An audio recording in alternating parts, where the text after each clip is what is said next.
Welcome to Couch Talk. Today on the show, we have a determined entrepreneur who, by becoming a mother, became an even better businesswoman.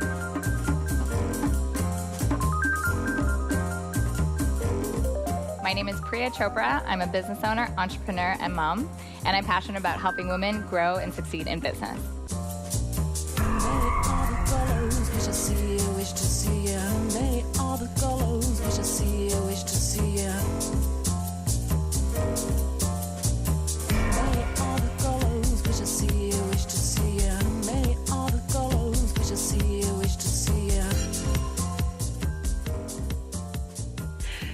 So Priya, I'd love to know, as the owner and founder of One Milk, Two Sugars, how did you come up with this name? The name, I know, it gets people every time. The name has not gone out of style. It's a quirky name and it's a funny name, and it actually I have to give credit to, it's three partners. So there was a milk and two sugars. So when we started this company, there was a male and two females. So we said, you'll be the milk and we'll be the sugars.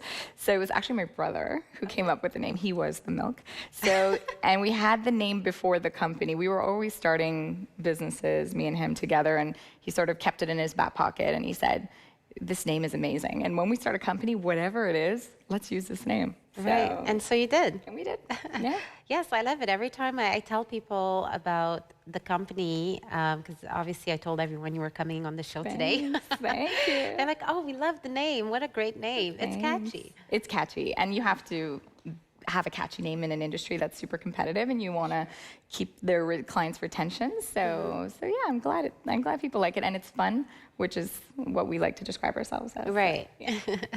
It's fitting for a PR company, right? Yeah, definitely. So you were saying that you and your brother were always starting different businesses. So you're not new at being an entrepreneur. It sounds like it's in your blood. Yeah, I have to say it's something that either you have it or you don't, and you like that lifestyle or you don't. It's not stable. It's completely risky, and you have to be a risk taker.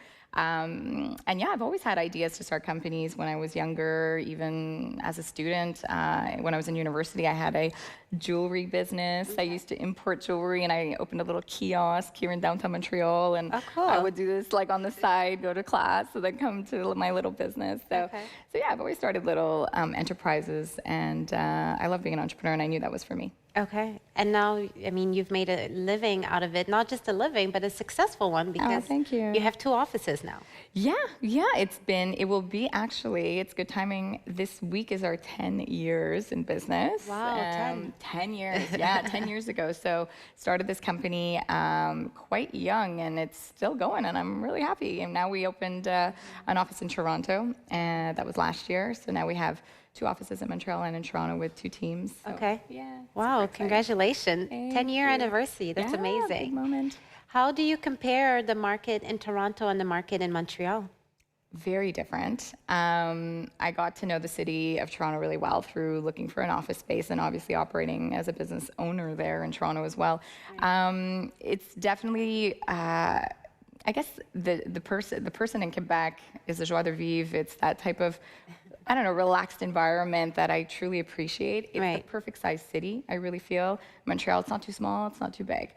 Toronto is obviously a very big city. It's a different job market. It's a different type of personnel or talent that you'll find. Faster. It's fast-paced. There's a lot of opportunity there as well in terms of, I guess, in terms of what we're doing in the media world, in PR, the major national media are there. So it's good to broaden our contacts, but when I think of the perfect size city, I do always love to come home to Montreal. Right. Yeah. Montreal is home. Yeah, right? Montreal is home. I love it. Yeah. That's amazing.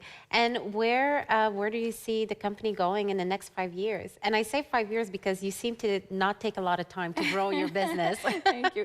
It does. It's painfully long when you're in it, and it seems like when you're an entrepreneur, you're often impatient. So you want everything done yesterday. So even a year or 2 years, I mean, you have to be extremely resilient. It takes many years. But in 5 years, yeah, I think I hopefully will quicken up the pace and maybe open a New York office. It's really in my plans, and it's sort of something that's already sort of coming into the works, and things and opportunities are popping up. So I think once that's done, I'll be quite content with the company. Yeah. Are you looking to be one of the contestants for Entrepreneur of the Year once again? Oh, you're sweet. Yeah, I was a finalist for the Ernst& Young Entrepreneur of the Year Awards, which is so nice that they do that because it recognizes young entrepreneurs. I was also a finalist for the Arista, which is pretty cool, with the Jeune Chambre de Commerce, the Junior Chamber of Commerce.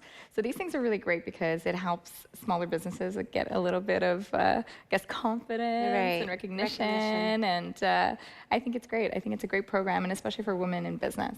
Definitely. Yeah. Well, speaking of being a woman in business, do you think that has impacted your road up to now? I mean, do you think it would have been the same if you were a guy? I think it's a great question, and I'll be completely honest in my answer. I think that being a woman, no. Till today, I've never differentiated my life's goals or kind of characterized myself as a woman versus if I was a male. Okay. But being a mother, yeah, that's different. I think that's the first time that I've met with a challenge in the sense of I guess the juggling of my roles, I guess the conflict sometimes internally between spending time with your kids, but also being traveling and being really busy and being distracted. And so I think that as a woman, no, but as a mother, I feel like moms, they have to get a ton of credit. They do an amazing. It's a balancing act. It's a balancing act, and there's so much sacrifice, and there's so much love, and it's such a beautiful thing. And I think that for mothers working, I think that there are certain challenges when you go, if you do take a mat leave, if you come back to work, and just kind of figuring out your career life versus your children, especially if you want to grow your family. So I think that these are all realities that women, probably mothers out there can relate to. Yeah. I think it may not be very obvious to a lot of people, but I feel like being an entrepreneur makes it a little bit easier to do the balancing act between career and family life. Because like in the corporate world, it's a very strict schedule and you don't have that flexibility. So I find that makes it more difficult. Yeah, in fact, you're correct in saying that. I think that it's a double-edged sword in a way, because yes, that is true that you have that flexibility, and that's one of the reasons that I truly love being an entrepreneur, because I can determine my own schedule, and it's not 9 to 5. There's never a day that's the same, which I love. However, Same here. I get it. So that lack of I'm not a routine person, and I think that that's something that I truly love as being an entrepreneur. Every day is different, and yeah, for sure I can leave sometimes at 3 o'clock if I have to take my daughter to soccer. Like today, actually, soccer is starting today, so I have to be home earlier. So I appreciate those things. However, when it's your own business, it's not something that you can ever forget about, on vacation.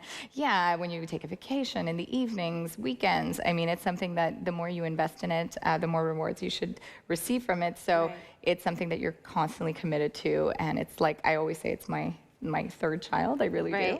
Yeah.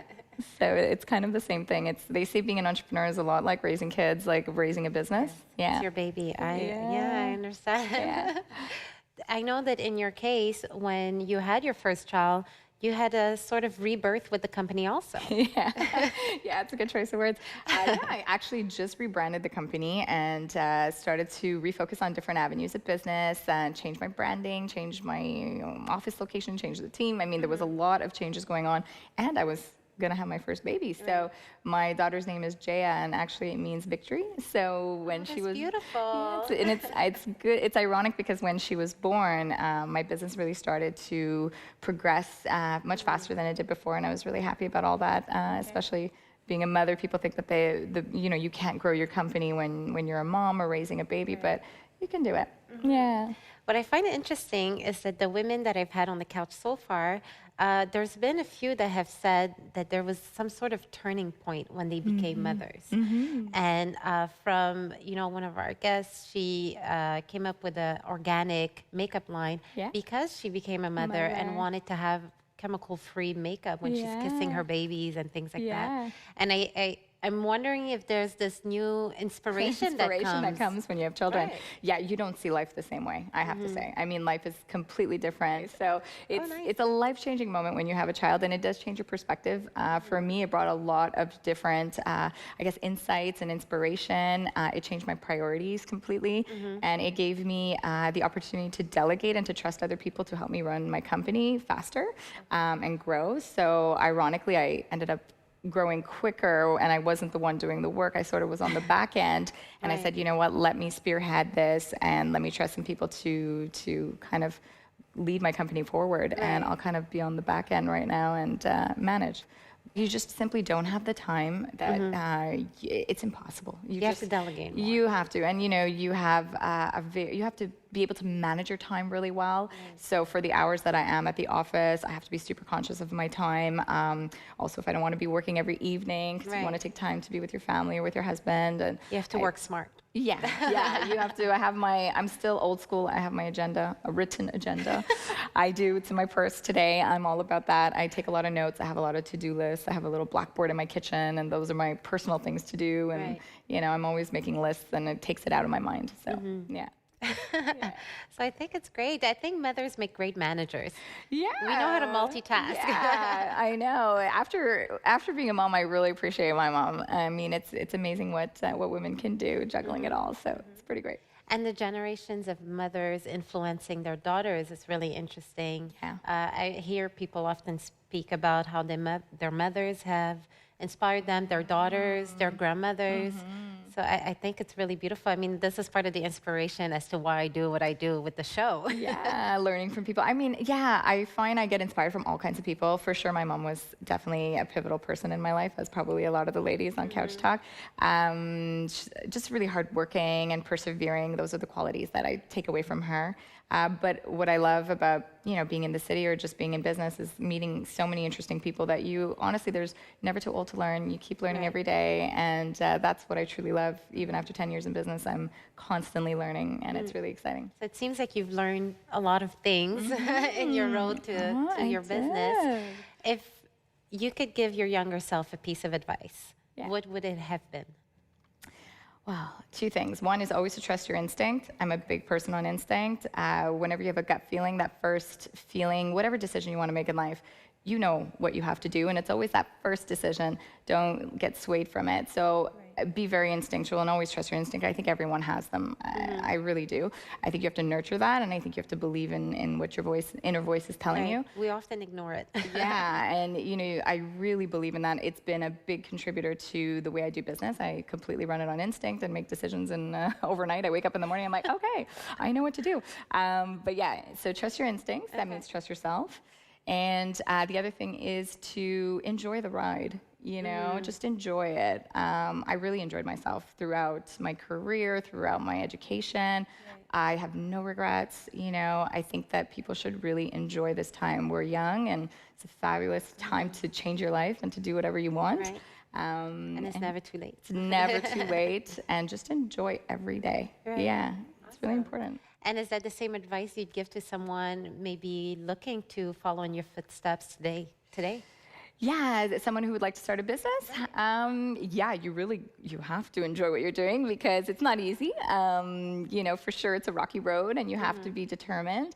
I think that it's important to do what you love because life is short. And as I said, you have to commit that time and be really happy in what you're doing. So whether it's, changing careers completely, I really encourage that. I don't think you should waste a minute doing something that you're not truly passionate about. Oh, I agree. Yeah. I agree. That's a tough life to live if you're stuck doing something you don't love. Well, that's it. I mean, think about how much time we spend at work. So there's so many people that are not happy in their current careers, but you just have to take a leap of faith.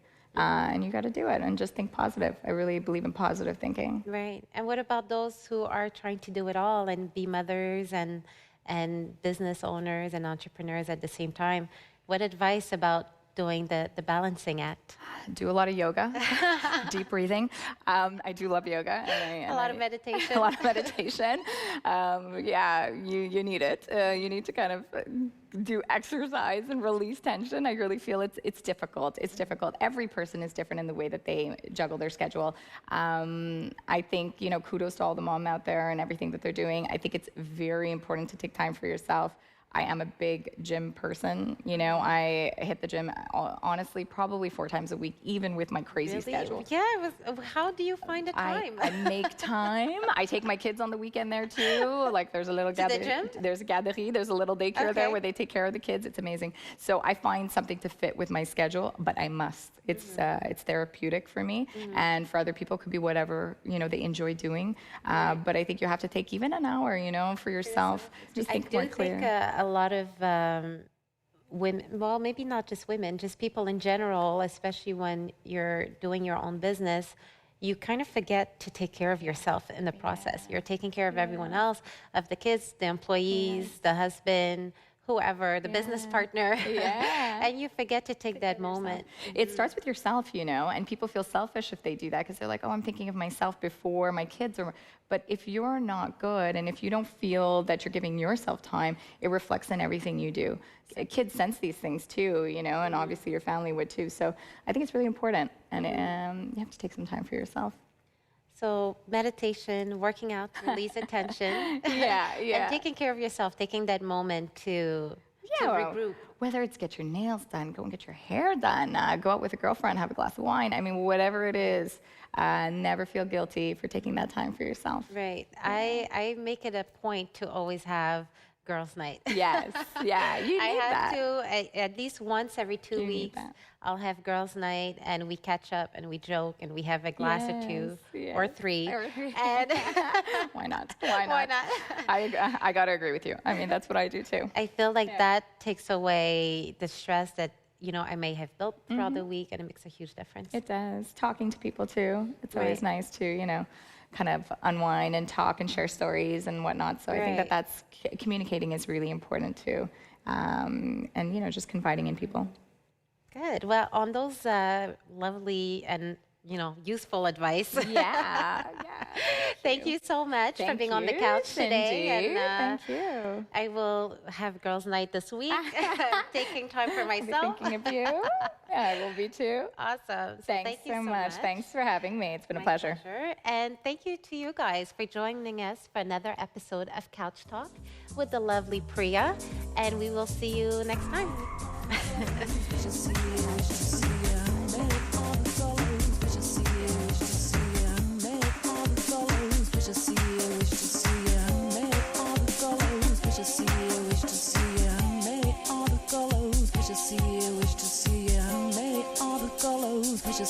Wish to see you, may all the colors. Wish to see you, wish to see you, may